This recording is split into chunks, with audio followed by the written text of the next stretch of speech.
Nje tugiye kuganira ku ijambo ry'Imana. Ndi Habarurema Valence, ndi umubwiriza butumwa bwiza.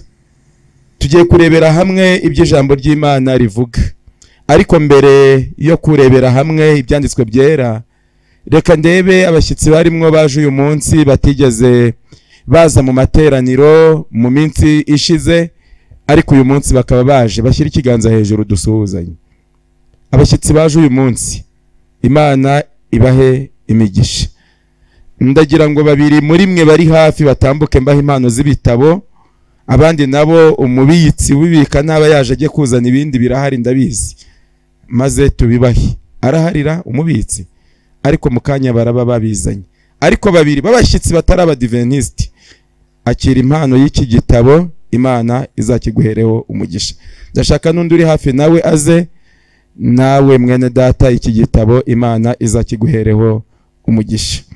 Abandi nabo mbonye bahari, mukanya ibitabo nibiba byaje turabibaha, nibiba bitaje uyu munsi tuzabibaha ejo. Reka turebere hamwe icyigisho cy'uyu mugoroba. Icyigisho cy'uyu mugoroba kiravuga ngo umubatizo. Iki yemwe? Umubatizo ni ihame ryiza cyane ry'ingenzi, ngira ngo tuze kurirebera hamwe muri Matayo. Turaza kwitegereza iby'umubatizo. Mbese umubatizo watangiye ryari? Reka dusenge. Turagushimye Mana, izina ryawe rihimbazwe. Tugiye kwiga ijambo ryawe, utuyobore, udukore ku mutima, uduhe kukwiringira. Kandi abaje hano bafite ibibazo bitandukanye n'uburwayi bwose, buri wese umugirire neza nk'uko wabidusezeraniye. Tubisabye mu izina rya Yesu, amen. Murarambura Bibiliya zanyu maze dusome amagambo. Hari ikintu ngira ngo tuze kurebera hamwe muri Matayo igice cya 3. Matayo igice cya 3 handitse ngo Yohana umubatiza yigisha abatiza. Yohana umubatiza yigisha abatiza. Haranditse ngo maze icyo gihe Yohana umubatiza araza yigishiriza mu butayu bw'Iyudeya ati, mwihane kuko ubwami bwo mu ijuru buri hafi. Yaraje ariyigisha mu butayu. Yohana niwe mubwiriza wabwirije atagira mikoro. Ijwi rye rikarenga ibirometero magana. Ijwi rye ryaromanganye rigera mu misozi. Ari mu butayu bw'Iyudeya arabwiriza rigera mu misozi, maze abantu baramanuka n'abasirikare bakomeye bari mu bigo byabo n'abari mu mashyamba baramanuka, maze baza aho Yohana yarari, maze baramubaza bati, nkatwe abasirikare tubigenze dute? Maze nawe arabitegereza ati, ibihembo byanyu bibanyure kandi ntakagira umuntu mwaka ibiruta ibyo mwategetswe. Maze n'abandi bari mu misozi b'abafarisayo n'abasadukayo maze baraza. Abafarisayo bari abantu bo mu idini ry'Abayuda bakomeye b'abahanga, maze haza n'abasadukayo. Abasadukayo bari abantu b'ibihanda batemeraga ko wapfuye azazuka, maze bose baza aho ari bumvise ibibwiriza ari kubwiriza. Buri wese umufarisayo, ubufarisayo bwamushizemo, kandi wari umusadukayo, ubusadukayo bwo kutemera umuzuko bwamushizemo. Maze baraza bikubita imbere ye, maze bageze aho Yohana yabwirizaga, maze basaba kubatizwa, kandi Yohana arababatiza, kandi ababatiza bamaze kwatura ibyaha. Maze nimwihane kuko ubwami bwo mu ijuru buri hafi. Kandi niwavuzwe n'umuhanuzi ngo, nijwi ry'urangurura mu butayu ati, nimutunganye inzira y'Uwiteka, mugorore inzira ze. Yohana yari yaravuzwe mu buhanuzi. Yari yaravuzwe mu buhanuzi Yohana atari yaza kubwiriza. Maze Yesaya aramuhanura. Maze igihe Yesaya yamuhanuraga, hano haranditse ngo, kandi niwe wavuzwe n'umuhanuzi Yesaya ngo, nijwi ry'urangururira hehe yemwe mu butayu. Yesaya igice cya 40 umurongo waho wa 3. Hari ikintu gitangaje. Yohana ibyo yavugaga byari ibintu byanditse byagombaga gusohora, ariko hari ikintu gikomeye ngira ngo umuntu wese aze kumva. nimuhasoma muzasanga ayo magambo Yohana yari yaramaze guhanurwa kera, ariko nanone Yohana we yari yambaye umwambaro bw'aya bw'ingamiya yawukenyeje umushumi, ibyo kurya bye byari inzige n'ubuki bw'ubuhura. Yohana yaryaga inzige isenene, turadusanane inaha ntazihaba, ariko haraho nagiye mbona hirya no hino, ariko inaho ntazihari. Ahandi bagira atya bakazitega amabati bakayashyiramo itara rinini cyane, maze bikamurikamo abajye bagenda hirya no hino hatandukanye, maze iryo tara rimurika, maze isenene zikaza zikurikiye rwa rumuri zikikubita kuri ayo mabati, bagapakira imifuka, ugasanga bafite nk'ibiro 100 by'umufuka, nk'ibiro 200, nk'ibiro 150, noneho bakazigurisha mu isoko nka kuriya mwebwe mugurisha imboga za dodo, niko nazo usanga bapima ku biro bazigurisha. Ko mbona hari abantu bongoreranye se, hariho abandi babibonye nkanjye barahari? Imana ibahimigisha, ndumva mwarabibonye. Rero hari ikintu, ariko inaho ntabwo bihaba cyane, ariko ibyo kurya bye byarinzige n'ubuki bw'ubuhura. Inzige rero hari Bibiliya nasomyemo ivuga ko ari iseneni, maze nibyo Yohana yaryaga, ariko yaraciye bugufi cyane kandi abana n'Imana cyane, kandi agakunda Imana ku rwego rwo hejuru.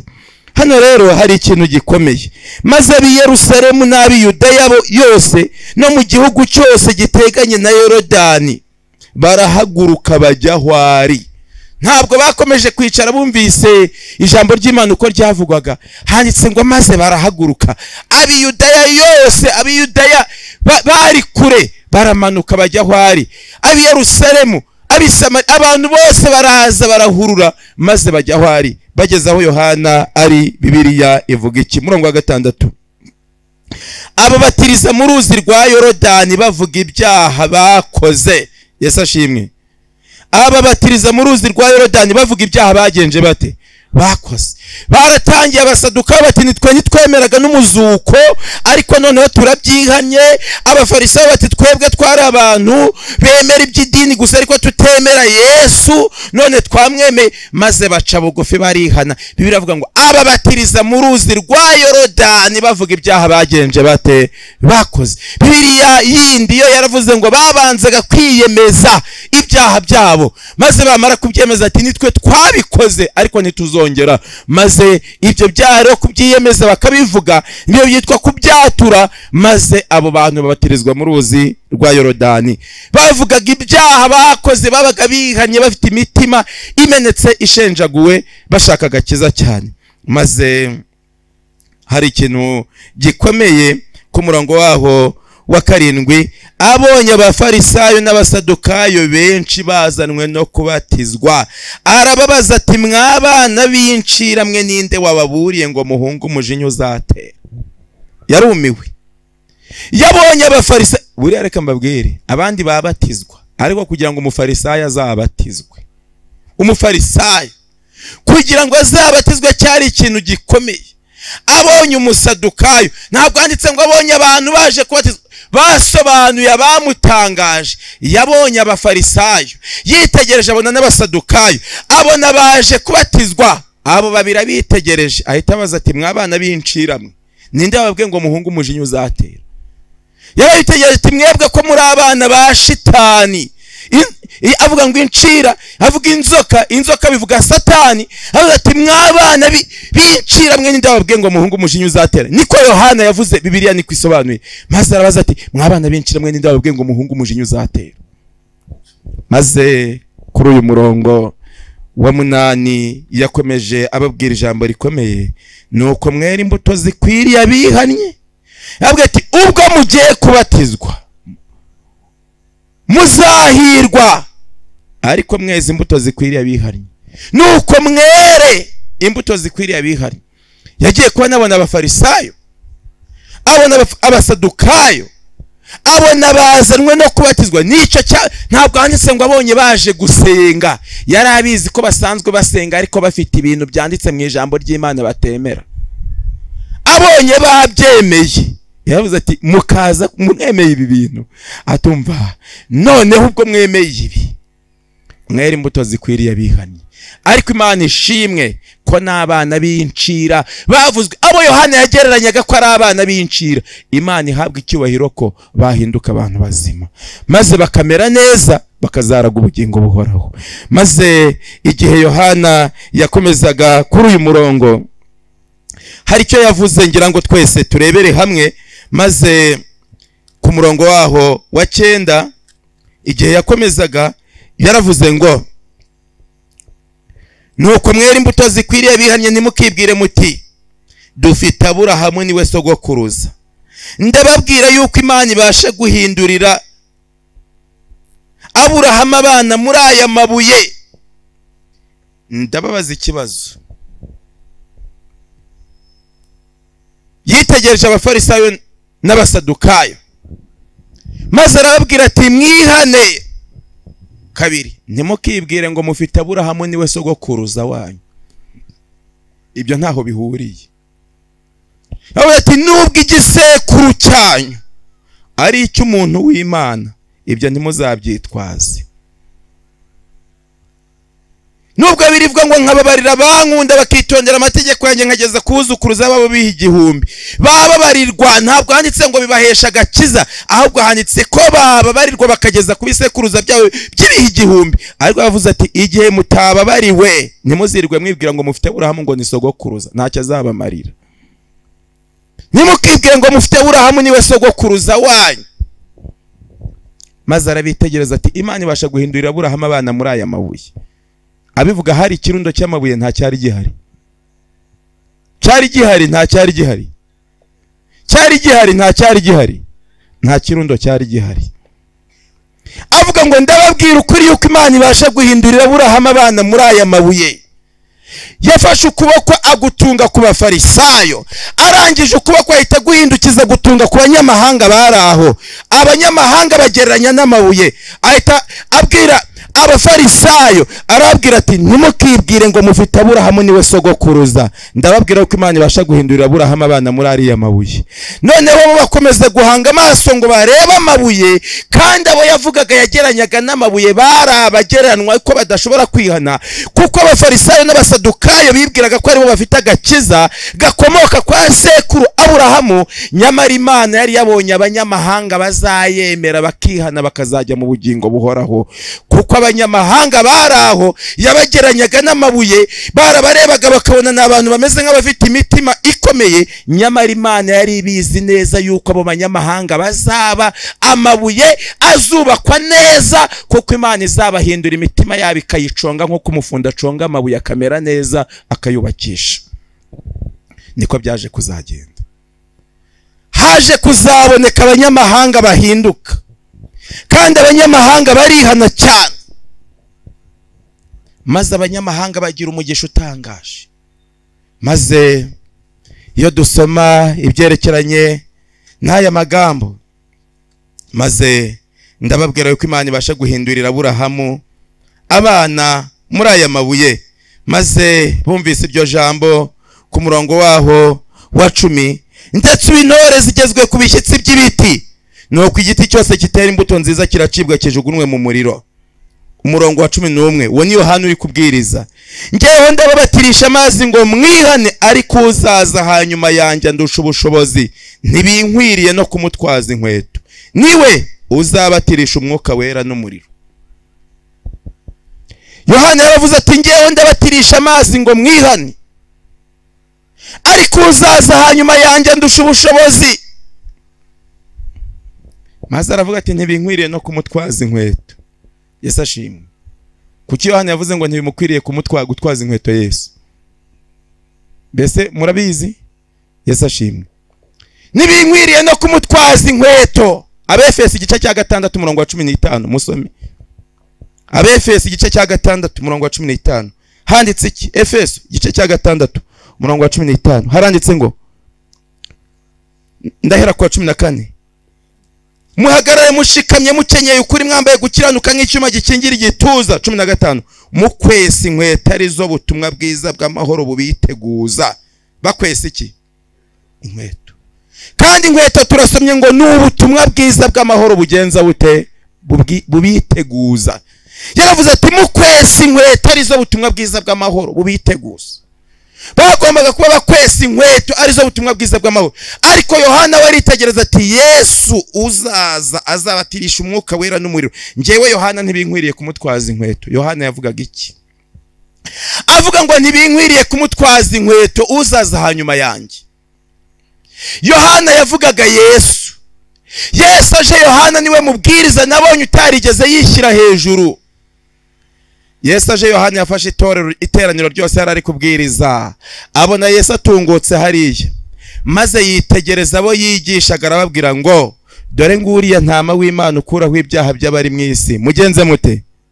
Mugenze mute mumwumvire. Maze uwo mwanya iteraniro yarabwiye ngo nguriya ntama w'Imana ukuraho ibyaha by'abari mu isi. Nta teraniro ryongeye gukurikira Yohana. Yohana yaryeretse uwo yabwirizaga uzaza, kandi Yohana yari yavuze ati ngicyo mbatirisha n'amazi yonyine, atari kuzaza hanyuma yanjye azabatirisha ibintu bibiri, umwuka wera n'umuriro. Ibyo bibiri nibyo uzaza hanyuma yanjye ari we Yesu uzabatirisha. Ariko mbabaze ko mwasomye ibintu byinshi, mwasanze abantu Yesu yashyize muri Yorodani akababatiza ari bangahe? Ngaho nimuvuge babiri, nimuvuge umwe. Abo Yesu yashyize muri Yorodani akababatiza mwarabasomye. Ariko abigishwa be nibo babatizaga Yesu, ntabwo yabatizaga mu mazi. Abigishwa be nibo babatizaga, kandi abigishwa ba Yesu umubatizo wo kubatiza abantu mu mazi wahawe abantu ngo bari bo bawubatirisha abandi. Ariko nta muntu n'umwe uzigera batirisha undi umwuka wera, kuko umubatizo wo kubatiza abantu mu mazi ufite icyo ushushanya. Uwo mubatizo wo mu mazi abantu bashobora kugira ngo ni ikintu cyoroshye, ariko kuko wanditse mu ijambo ry'Imana urakomeye. Abantu barawuhawe ngo bahubatirisha abandi. Ariko ndagira ngo nsobanure umurongo twari tugezeho maze tubone kugaruka. Ngo ntibinkwiriye no kumutwaza iki? Inkweto. Yohana amaze kwerekana Yesu avuga ngo ntibinkwiriye kumutwaza inkweto, yaravuze ngo igihe Yesu azahagera ntabwo njyewe nzongera kumutwaza ubutumwa. Nahagera umurimo wanjye uzaba urangiye. Ikimenyimenyi ni uko igihe Yesu yahageraga, Yohana ati nguriya ntama w'Imana ukuraho ibyaha by'abari mu isi mu mwumvire. Yohana icyo gihe muri iyo minsi nibwo habaye ibintu bitangaje. Yohana bahise bamushyira muri gereza, kandi iyo gereza Yohana ntiyongeye kuyivamo. Iyo gereza Yohana yahise apfa bamukebye umutwe. Ntabwo Yohana yongeye kubaho, kuko bahise bamuca igihanga, maze umurimo Yesu Kristo ahita wikomereza. Ntabwo igihe Yesu yari ahageze yafashe inkweto arizo butumwa bwiza bw'amahoro ngo abuhereze Yohana ati komeza ubwirize. Ahubwo Yesu akihagera umurimo wa Yohana wari ugenje ute? Wari urangiye. Muri iyo minsi habaye ibirori ku mwami witwaga Herode, maze habaye ibirori abantu barabyina cyane, kandi Yohana yari yarabwirije ikibwiriza, akibwiriza Herode n'umugore we. Kandi Herode yari afite umugore wari indaya ye, ari we Bibiri ivuga ngo yari ngo yari Herodiya. Maze ikintu gitangaje, igihe kwa Herode hari ibirori by'isabukuru ya Herode, maze umukobwa w'iyo ndaya ya Herode araza arabyina cyane. Amaze kubyina Herode aracanganyukirwa, yitegereza ko gakobwa ukuntu kabyina. Burya abagabo benshi bajya mu kabyiniro baracanganyukirwa. Iyo abakobwa banyuze imbere bari kwikaraga bari kubyina, bakajya barambura amaboko bakongera bakayamanura, bakihengeka bakongera bakihengura, maze babaye uko baba babaye abagabo baracanganyukirwa benshi bajya mu kabyiniro. Maze Herode aracanganyukirwa. Narisomeye ngo Herode yari amaze igihe ashaka kwihana. Yari yarabwiye muka Herode iyo ndaya ye, yari yaramaze kuyibwira ko atazongera gusubira mu busambanyi bwe nayo, ko ahubwo atandukanye nayo kubera ubutumwa Yohana yamubwirije. Herode haranditse ngo nuko Herode amara igihe ashaka kwihana cyane, ngo ariko muri iyo minsi ategura isabukuru. Ibyo birori by'isabukuru yateguye, yarazi ko ari ibirori agiye gukora, maze yamara kubikora agahita atandukana n'iyo ndaya ye by'iteka ryose. Uwo munsi yumvaga ngo ari wo wa nyuma. ariko ikintu gitangaje, ibyo birori bibaye, maze iyo ndaya umukobwa wayo wari uzi kubyina cyane akabyina, Herode yaracanganyukiwe maze aramuhamagara ati ngwino nkubwire. Amuhagarika imbere y'abantu ararahira ati uyu mukobwa wabyinnye atya ansaba icyo ashaka mu bwami bwanjye cyose naho yambwira ngo tubugabanemo kabiri ndabugabanya. Yari yacanganyukiwe, ntabwo yari yacanganyukiwe. Abantu benshi baracanganyukiwe, burya mubona bagenda mukagira ngo nuko baracanganyukiwe. Abantu benshi, abantu batacanganyukiwe ni bake cyane. Maze ararahira umwami ngo umukobwa ngo yabyinnye, abajya mu kabyiniro bazabona ishyano. Ibintu byatumye umwami wamaze igihe ashaka kwihana kumucika. Maze umukobwa nawe ngo aragenda ajya imbere ya nyina ati mama, ati umwami arambwiye ngo musabe icyo nshaka cyose ngo arakima, none ndasaba umwami iki? Maze nyina yari afite inzika ati abuze umwami kongera kubana nanjye amunyambure, ngo kuko nari umugore wa mukamwene se akamunyambura nkibonanira n'umwami, none Yohana ambuze kubonana nawe. Yari umugore wa mukamwene se. Maze arababara aravuga ati genda umusabe, ngo genda umubwire ko ushaka igihanga cya Yohana umubatiza ku isahani.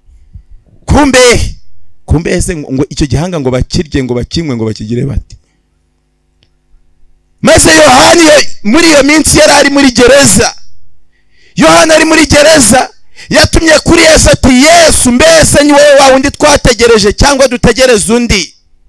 Yesu abwira abantu Yohana yatumye, kandi Yesu yari atarasanga Yohana muri gereza ngo amusure ngo anamuganirize ati burya ndi Yesu, ati cyagiye wamaze kubanyereka abigishwa bawe baba banjye. Yohana yategereje ubwo buhamya ari muri gereza, asanga Yesu ariturije ameze nk'utabyitayeho.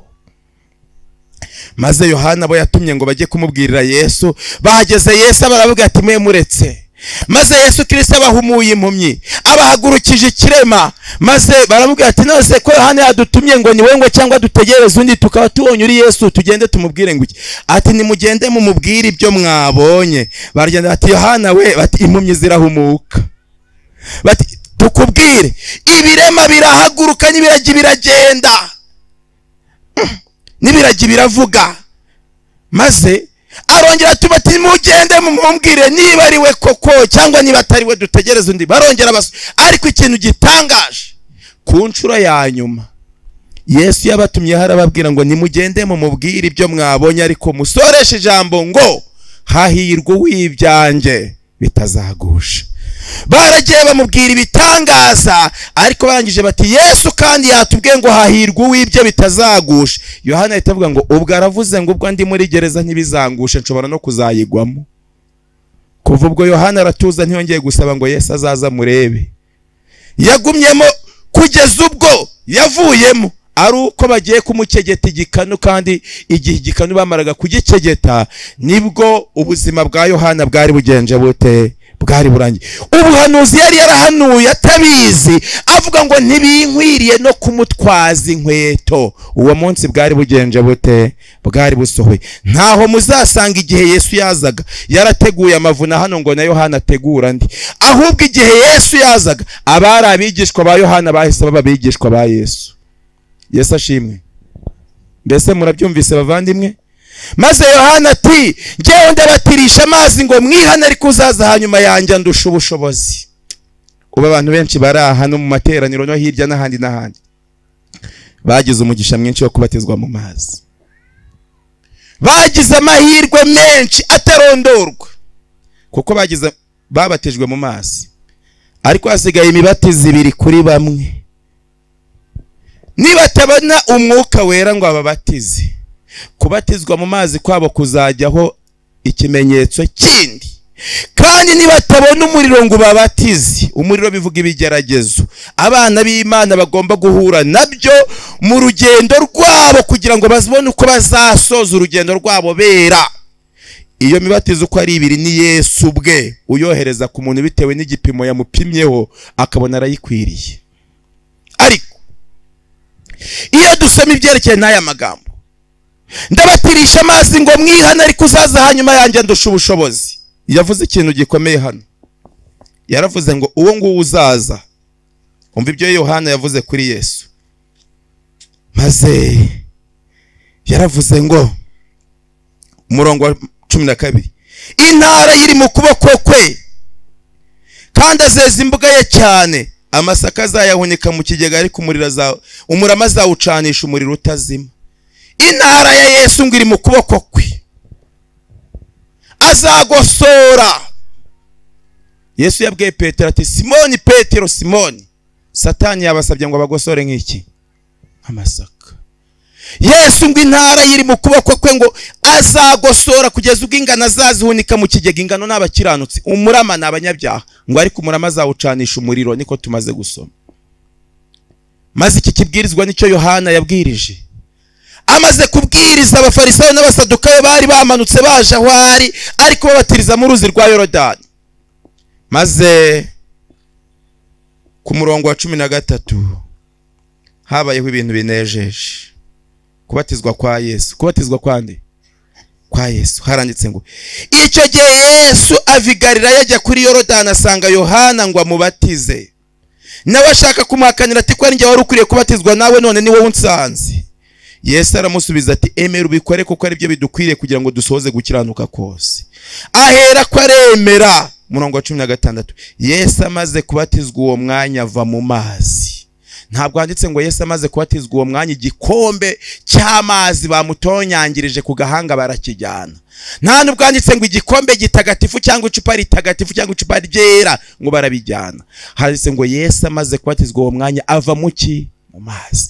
Yabatirijwe mu mazi. Yesu umwami wacu. Niba Yesu umwami wacu yarabatirijwe mu mazi bakadumburamo, maze bakongera bakamuzamura, uwo ni wo mubatizo wemewe n'ijambo ry'Imana. Umubatizo wo ku gahanga nta hantu na hamwe muri Bibiliya wanditse. Ntabwo abana b'Imana bakwiriye kuwubatizwa, keretse abafite imihango yo kwishimisha gusa, kugira ngo bashimishe irari ryabo ry'imibiri. Na Konstantino, kandi Konstantino ntari bubashime, yarapfuye ntariwo. Ariko Konstantino yadukanye ibintu bibi cyane. Konstantino yadukanye gusenga ku cyumweru. Ibyo narabisobanuye kenshi, mvuga n'amateka n'imyaka y'igihe byabereye. Kandi Konstantino uwo nguwo amaze gusaza, Satani yari yaramushyizemo ubukorikori. Konstantino yari yararebye abami bamubanjirije uko bicaga bera b'Imana babarenganya. Konstantino abona ukuntu bagiye bapfa nabi, abisha abana b'Imana bose nta numwe wigeze apfa urupfu rwiza. Maze abitegereje Konstantino we yigira inama ko atazica abantu b'Imana. Ahita avuga ati, njye nta muntu w'Imana n'umwe nzafata inkota ngo mwice, ariko nzaba munga intekerezo bazapfe bahagaze.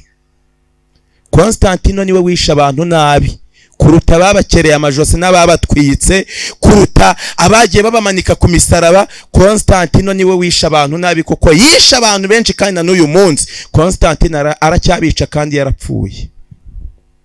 Konstantino wo amaze gusaza atagishoboye, maze abona abandi bari kubatizwa. Maze Konstantino ati, nanjye ndashaka kuzapfa narabatijwe. Maze aragenda abwira abanyamihango be, baraza baragenda badaha amazi muyo babatizagamo, muyo babonaga abantu b'Imana babatizagamo. Maze baraza bayamusuka ku gahanga. Konstantino ati, ndabatijwe. Maze abantu bandi, kuko abantu buriya mujye kubona mukabona abantu n'umuntu muzimuza ubwenge utekereza, mukabona yarize. None hari igihe umwitegereza ukagira ngo ntazi no gusoma, ariko wamwegera ukumva avuze Icyongereza, ukumva arahinduye avuze n'Igifaransa, ukumva n'Igiswahili arakize. Wari wari kwandika ukabona azi kwandika neza, ukamenya ko azi ubwenge. Ariko wagiye kubona ukabona yambaye ipantaro icitse ikebye hano mu bibero, imanutse ikebye ikamanuka ikagera hasi. Ukamwitegereza, wayibonye wagize ngo ntazi gusoma, ariko muganiriye ubona ahubwo azi gusoma. Sibyo?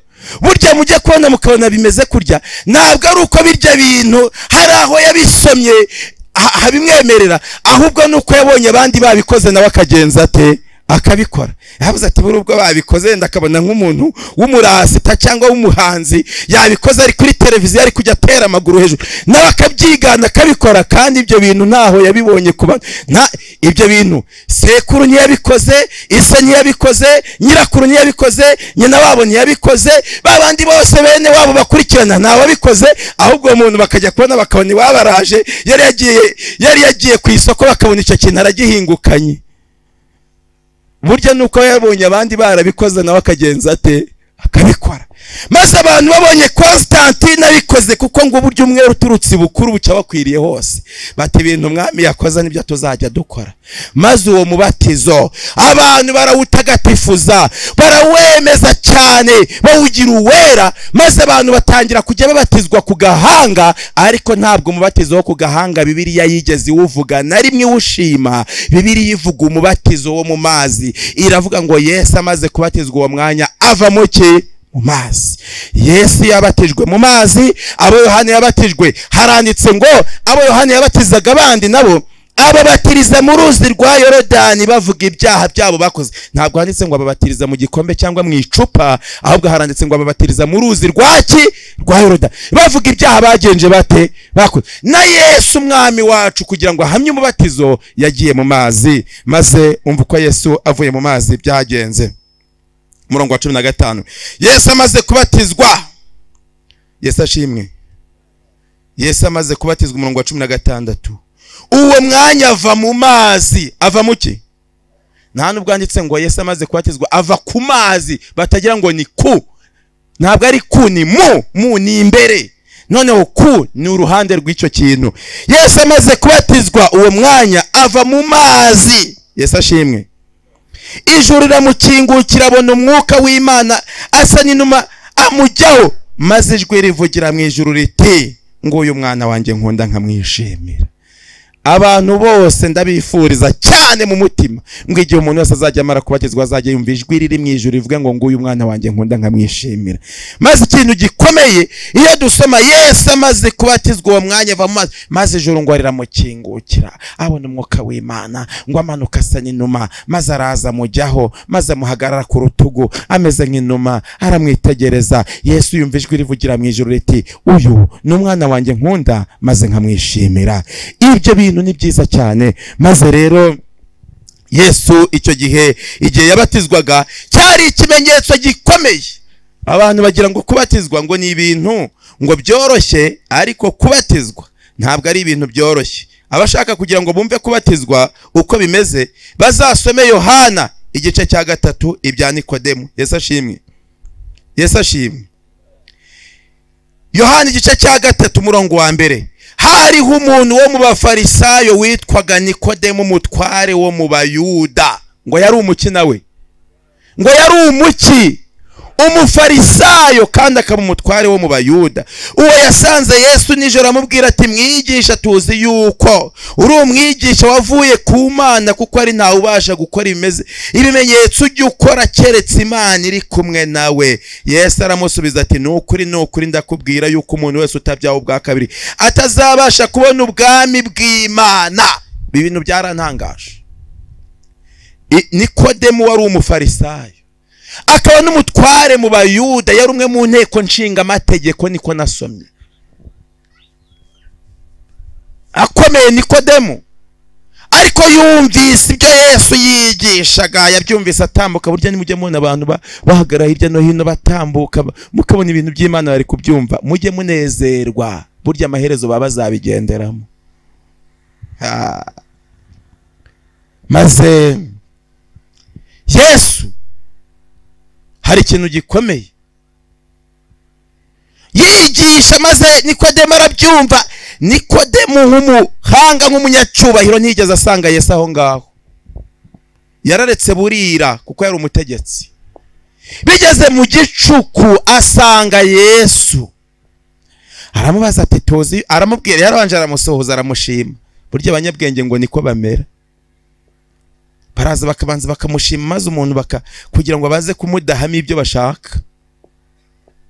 Maze araza aramusohoza, arangije ahita amushima ati tuzi neza yuko uri umuntu w'Imana, ati kandi nta n'umwe ubasha gukora ibimenyetso ujya ukora. maze arangije ati keretse umwuka w'Imana yari kumwe nawe, ati wabikora keretse umwuka w'Imana yaba ari kumwe nawe. Maze Yesu aramwitegereza asanga azanye ubufarisayo, maze Yesu ahita amwitegereza aramudevi ibyo yari arimo arabiyobya, maze amubwira ikindi kintu, ahita amubwira ati nukuri ndakubwira yuko utabyaho ubwa kabiri utazabasha kubona ubwami bw'Imana.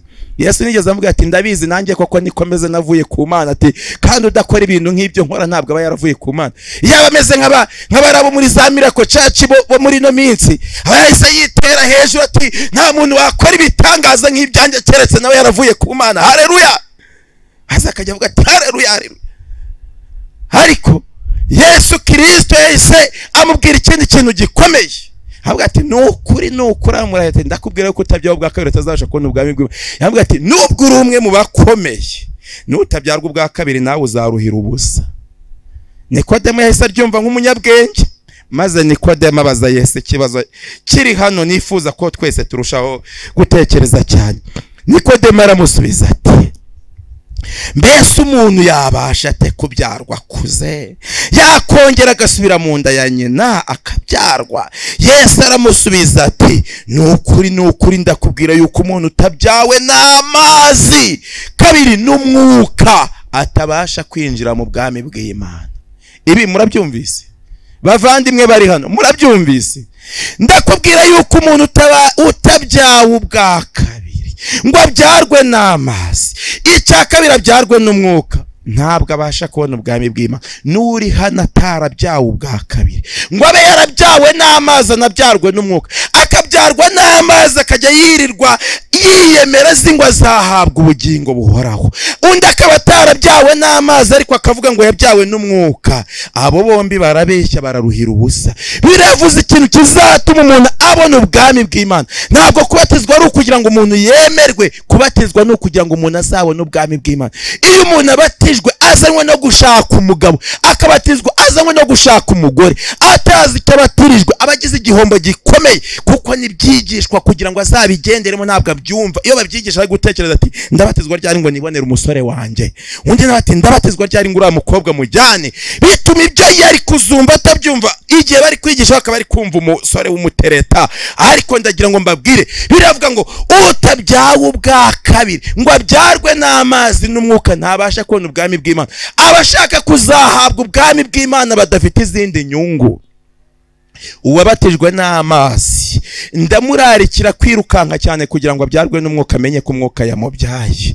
Kandi umuntu utazabyarwa n'umwuka ngo amenye ngo umwuka yamubyaye. Dore abandi bahawe umwuka wera ku munsi wa Pentekote, maze bahinduka imitima bamera neza, baba bashya, maze bahinduka abana b'Imana, baca bugufi, bamamaza ubutumwa. Bari abantu bakeya, maze ubutumwa bamamaje buzenguruka isi yose, maze abantu bose aho bagiye bagera barabitegerezaga bati dore bariya ni abantu b'Imana, ni abakristo koko. Ndagira ngo mbabwire yuko umuntu wese wabuze ikintu kimwe muri ibi atazaraga ubwami bw'Imana. Wabonye kimwe akabura ikindi yarahombye bikomeye. Akwiriye gufatirana amahirwe agifite uyu munsi, ayo mahirwe akiriho. Ariko nanone utarabyarwa n'ibyo byombi nawe afite igihombo gikomeye, akwiriye gufatirana ayo mahirwe, kuko ibyanditswe bivuga ngo utabyawe n'amazi n'umwuka ntabwo abasha kubona ubwami bw'Imana. Murabyumvise? Utabyawe n'amazi n'iki? Haranditse ngo ubwo habanza igiki muri ibyo bibiri? Habanza iki? Hagakurikiraho iki? Umwuka. Utabyawe n'ibyo ntabasha kubona ubwami bw'Imana. Ndagira ngo mbabwire ko iki ni ikintu Yesu Kristo yaduteguriye gikomeye. Inzira yose muzabona Yesu yanyuze ni ngombwa ko abana b'Imana bazayinyuramo. Urugero, Yesu Kristo yaravutse, kandi natwe abantu tugenza dute? Turavuka. Yabaye ku isi ntiyakora icyaha, kandi ashaka kuzajyana umuntu mu ijuru udakora iki? Icyaha. Yesu Kristo yarabatijwe, ni ngombwa ko natwe tugenza dute? Tubatizwa. Amaze kubatizwa, umwuka wera mujyaho asa nk'inuma, ariko mujyaho ari uko Yesu amaze kugenza ate? Kubatizwa. Biradusaba ko natwe tubatizwa, kandi na nyuma yaho tukabatizwa nanone n'umwuka wera. Kandi Yesu na umuriro waje kuzamubatiza yahuye n'ibigeragezo. Yesu, abatazi ibigeragezo Yesu yahuye nabyo bazasome Bibiliya. bazasoma ukuntu Satani yaje kumugerageza. Satani yaraje aramwitegereza Yesu ari mu butayu amaze iminsi 40 n'amajoro 40 atarya kandi atanywa. Maze Satani araza aramwitegereza Yesu yashonje ati hindura ari amabuye ahinduka imigati. Yesu aramwitegereza ati oya, umwana w'Imana ntatungwa n'ibyo kurya gusa, ahubwo atungwa n'amagambo ava mu kanwa k'Imana. Satani ati Imana yavuze ngo izagutegekera abamarayika bakuramire, niko byari byanditse kuko muri Zaburi. Ati Imana izagutegekera abamarayika bakuramire ngo udakubita ikirenge kwiwe. Ati none wowe taruka abamarayika baragusama. Yesu ati Satani ni ntaruka, aravuga yuko anyoboye maze nkakora ibyo avuze, nanjye si ntaruka. Maze aramubwira ati ntukagerageze Uwiteka Imana yande yawe.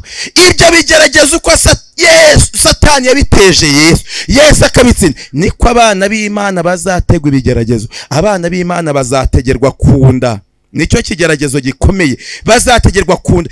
Igihe isi yose izahagarika kugura no kugurisha, abasenga bakurikije isabato, bubahiriza isabato y'Imana n'ibindi byanditse mu ijambo ry'Imana, bakabuzwa kugura no kugurisha. Kandi umuntu wese utazemera gusenga ku cyumweru itangazo rikavuga ko azicwa, icyo gihe abana b'Imana bazaba bageze mu kigeragezo nk'icyo Yesu Kristo yanyuzemo. Abantu bazakirokorwa gusa no kuba bariringiye Yesu.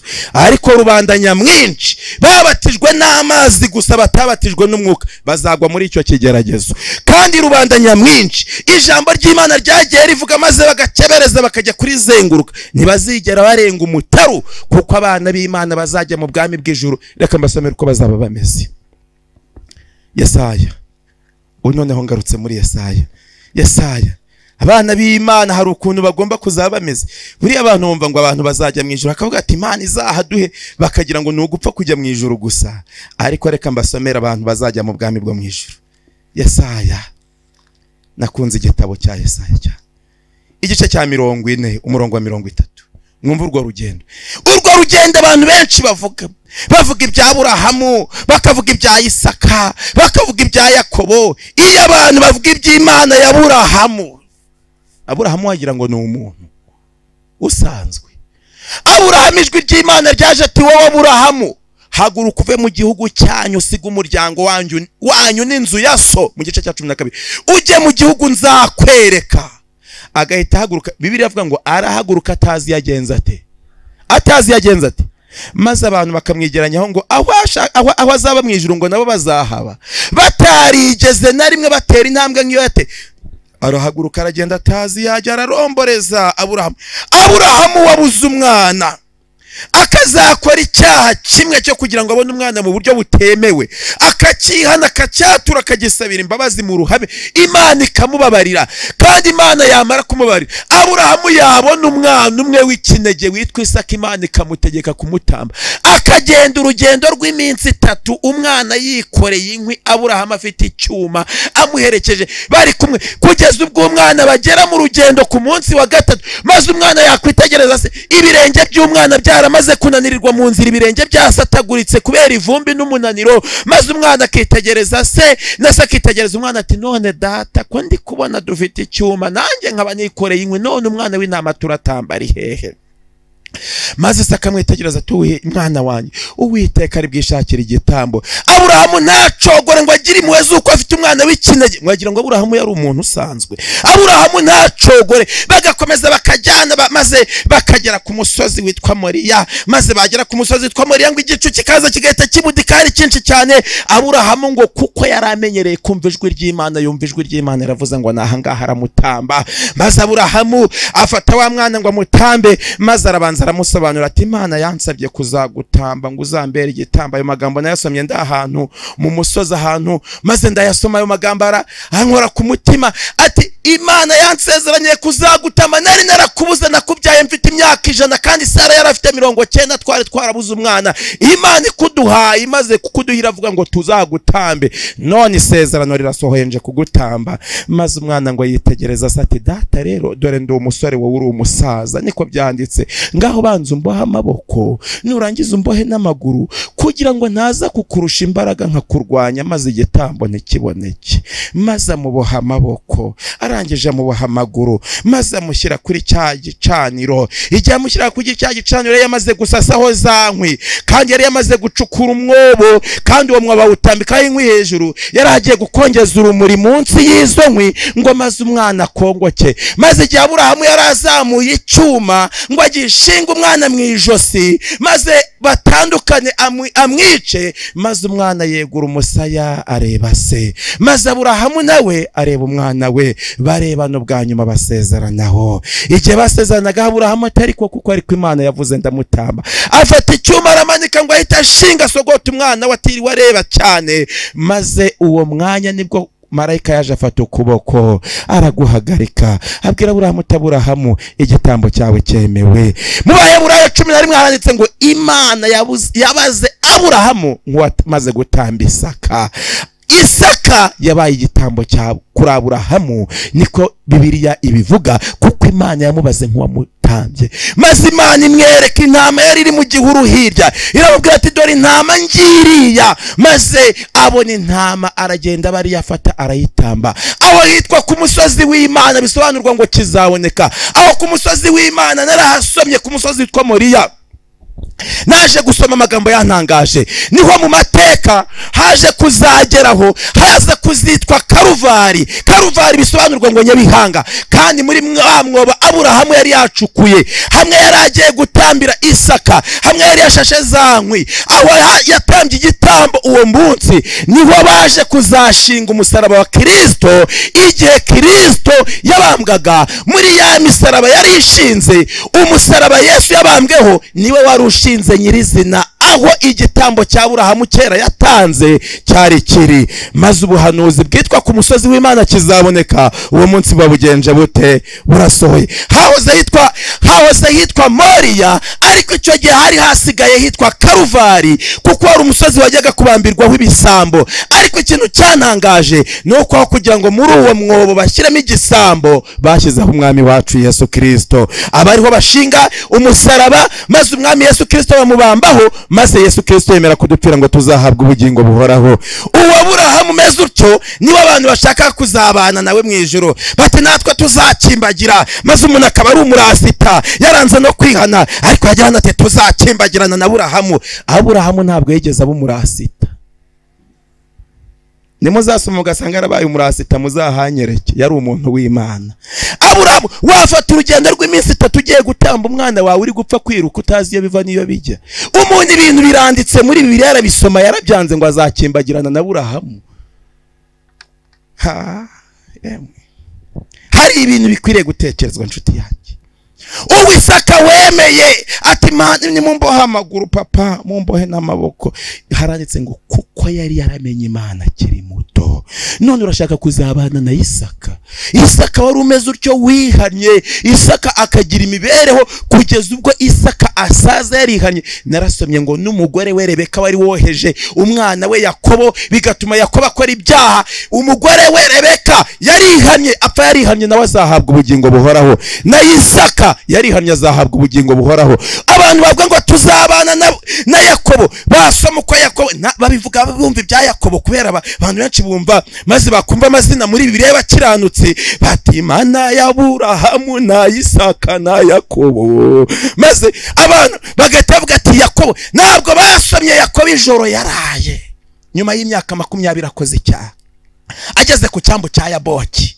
Maze Yakobo iryo joro akarira arakirana na marayika, bagaturuka mu mugoroba bakirana bakageza mu museke mu gitondo. Marayika amubwira ati ndekura. Maze Yakobo akamwitegeza ati ntabwo ndakurekura utampaye umugisha. Maze basoma ibya Yakobo warayakirana, marayika akamufata ku mutsi wo kunyonga yitako. Ibyanditswe biravuga ngo akaguru ka Yakobo karareguka. Maze ngo Yakobo abonye akaguru karegutse ahita afata ku gikanu cya marayika. Maze marayika yanyeganyeza ati ndekura kuko umuseke utambitse. Yakobo nawe akaguru karambuye kadahina, akamwitegereza mu maso, yafashe igikanu cy'umumarayika ati ntabwo ndakurekura keretse n'umugisha. None mwene we ni w'abantu bashaka kuzabana nawe. Uwo ni w'abantu bashaka kuzaba mwifuza ibitazashoboka, bamwe bizashoboka ari uko abantu bihannye. Nibatihana bazaguma iby'ijuru narisomeye ngo byifuzwa na benshi mu gitabo cy'umugenzi batazarijyamo. Ngiki kintu gikomeye. Reka mbasomera bazajya mu bwami bw'Imana uko bazaba bameze. Wagira ngo igihe kiri hano imbere cyo kiroroshye. Ubu ntawe ukiri kubibwiriza cyane kuko abantu bakeneye no guhumurizwa, kuko abantu bizi ibintu by'ubuhanuzi bikomeye. Twajyaga hari igihe najyaga mu mavuna ngahera nkahera ku cyumweru ariko kwa mbere w'isabato.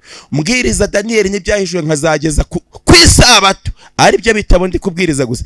Ariko ko abantu babyize bihagije, bakeneye no kwiga n'ibindi bintu byo mu ijambo ry'Imana, bakeneye kwiga n'ibindi.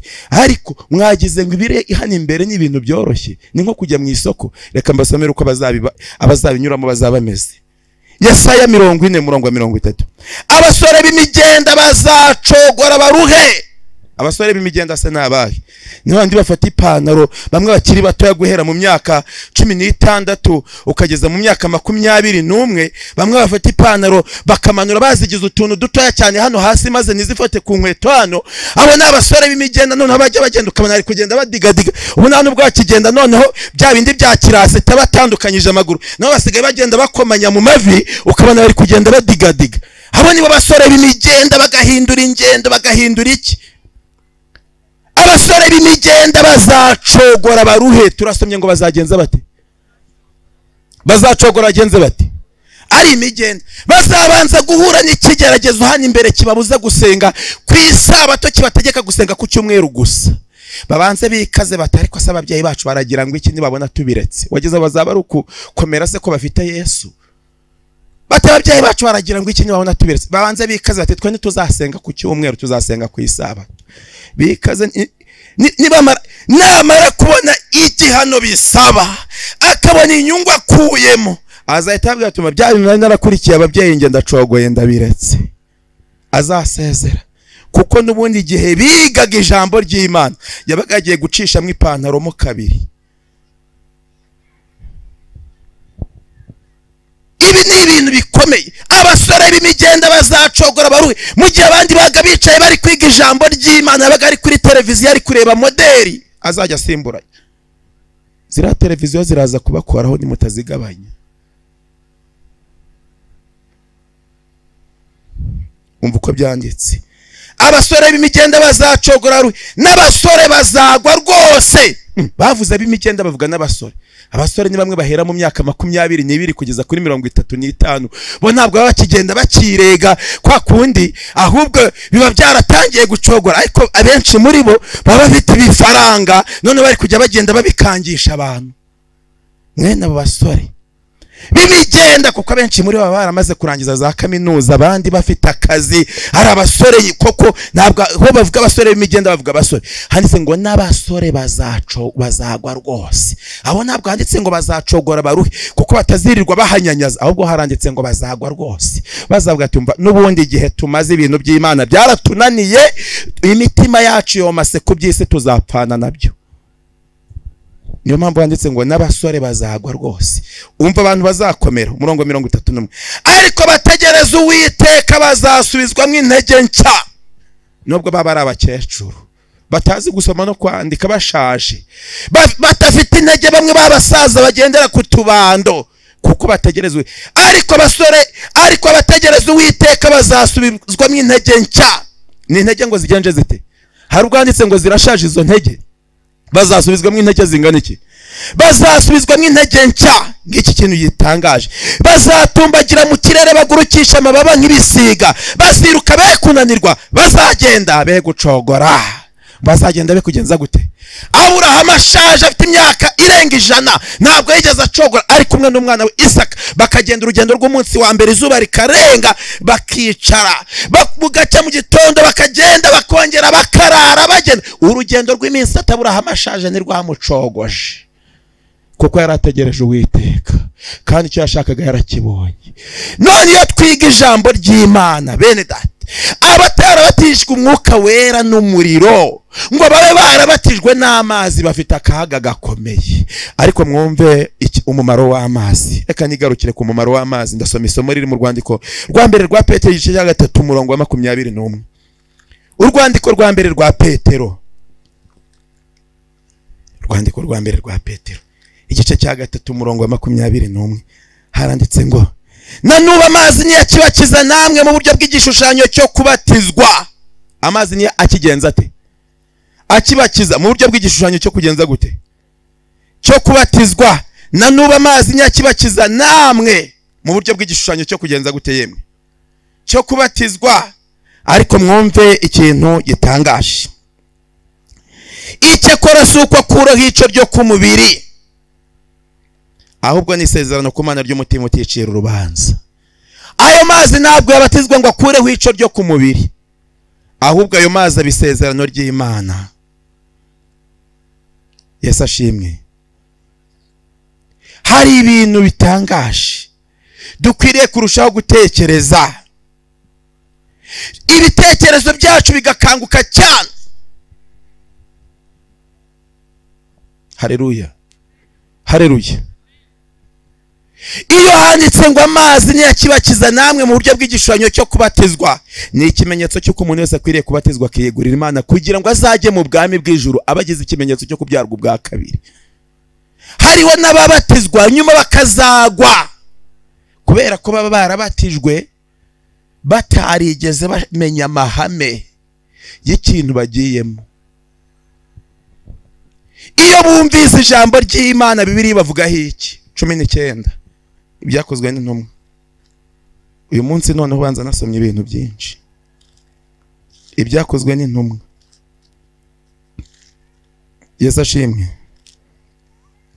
Cyangwa ibintu Imana yandikishe ko ntawe abisoma ngo azabirangize, ariko mwene abo bantu Bibiliya bavugaho iki?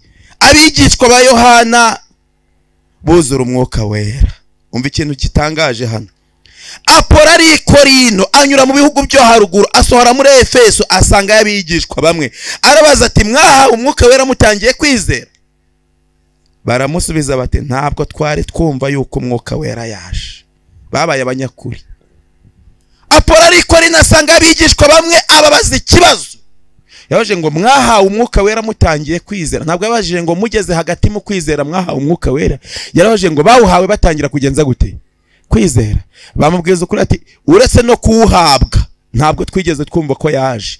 Niko dusomye ngo ntabwo twari twumva yuko umwuka wera yagenje ate? Yaje. Maze Bibiliya yandika mu ncamake ikintu gitangaje. Maze kuri uyu murongo arabaza ati mwabatijwe mubatizo ki? Barasubiza ati ni umubatizo wa Yohana. Yohana kandi yabatizaga mu mazi, abatiza abantu benshi.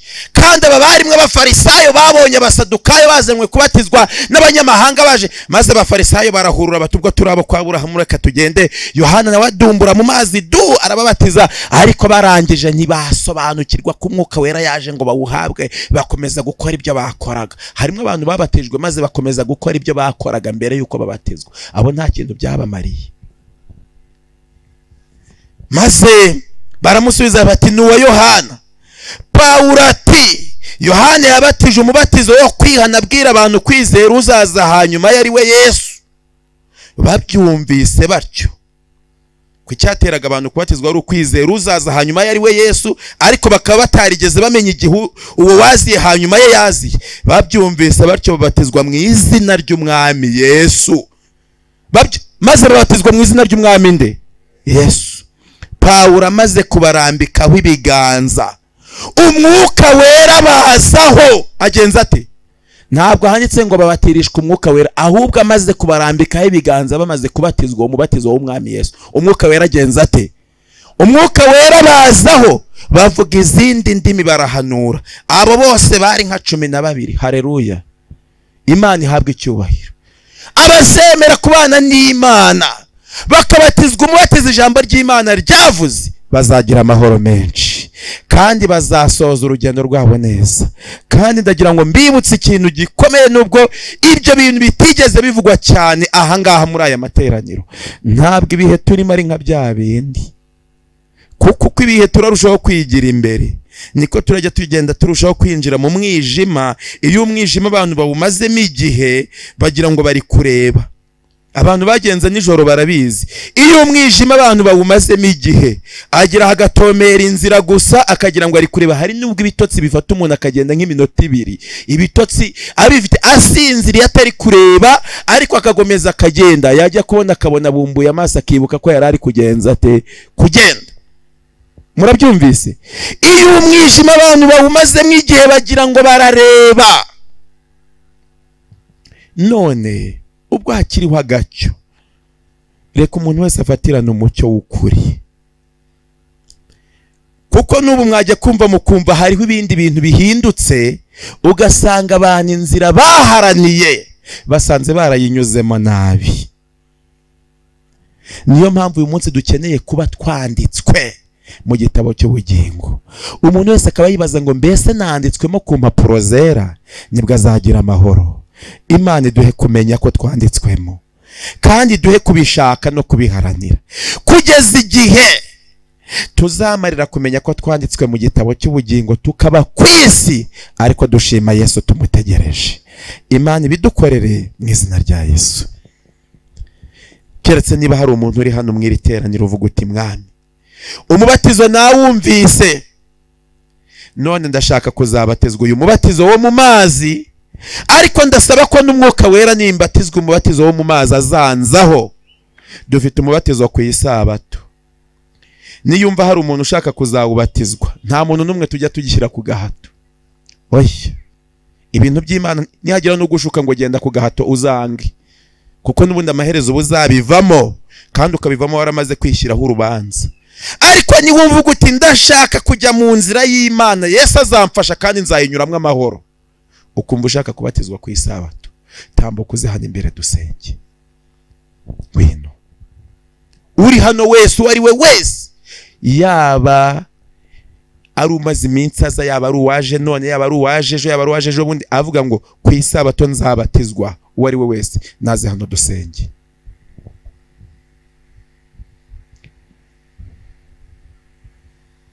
Indirimbo y'102, hanze hari umushyitsi, kingura. 102, Imana ibaha imigisha. Nimuze haza umuntu wumva azabatizwa, maze Yesu amuha imigisha yamusezeraniye. Hanze hari umushyitsi, kingura. Yahoze ategereje. Yego, kingura, kingura. Imana ibaha imigisha. Niba hari n'undi nazi, iyo ndirimbo reka tuyiririmbe duhagaze. Kingura, kingura, kingura, kingura. Mbega indirimbo ifite amajwi ari kugenda neza. Kingura, kingura, kingura. Ugurura umutima. Ni 102 iyo ndirimbo. Kingura, kingura. Nuzu yaza aragenda. Kingura, kingura. Yesu niwe nshuti magara. Ntugire ubwoba ngo nuza bizagenda biti. Yesu azajya kurengera kandi akurinde iteka. Kingura, kingura, kingura ubu. Niwumva uko Yesu akwinginga. Mbese mu iteraniro harimo wundi? Niba harimo undi naze, Yesu azajya murengera. Niba mu iteraniro harimo undi naze, ahitemwe Yesu ubu ngubu. Muvandimwe, ahari waba ufite ubwoba bwo kuzabigenza, Yesu niwe uhagaze ku rugezi uko azabigenza. Hari ibyo azagukorera utaruzi igihe bizakorerwa. Ngwino, kingura, kingura ubu. Akira uwo mushyitsi. Kingura, Yesu azasangira nawe. Kingura ubu. Yesu azakubabarira maze iby'isi nibishira akujyane mu ijuru.